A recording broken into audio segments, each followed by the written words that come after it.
şampiyona guleşta jinin Iranê bihînceta ku bi hicab derketiye pêş berî raya giştî hat vekswendin.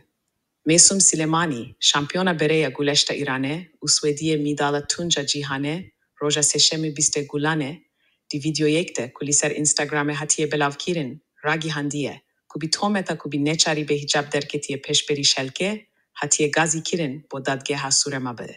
Biryar e roja çarşemiyê ev şampiyona verzîşeya cînên Iranê derkeve pêş berî dadgeha Sûrema bide. Mesut Silemani Beryaniha ji ber veşandîna Veneyê gora Nika Şakermî hatî bû girtin. درود مردم شریف ایران. مسئول سلیمانی هستم، دارنده مدال جهانی کشتی، مادر یک کودک 10 ماهه. آبان 98 به طرز فجیعی توسط مامورین لباس شخصی اطلاعات سپاه مورد ضرب و شتم قرار گرفتم و دستگیر شدم. 33 روز در بازداشتگاه اطلاعات خرم‌آباد و زندان خرم‌آباد بودم که به من 10 ماه زندان و 80 ضرب شلاق تعلیقی دادن. بعد از اون بارها و بارها خودم و خانواده‌ام مورد تهدید قرار گرفتیم و به اداره اطلاعات خرم‌آباد احضار شدیم.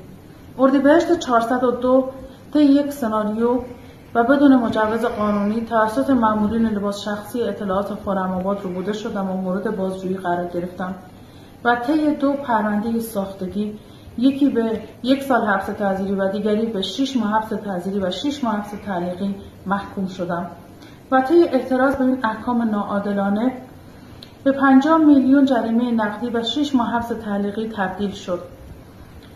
از تمام حقوق شهروندی محروم شدم و از ورزش کنار گذاشته شدم.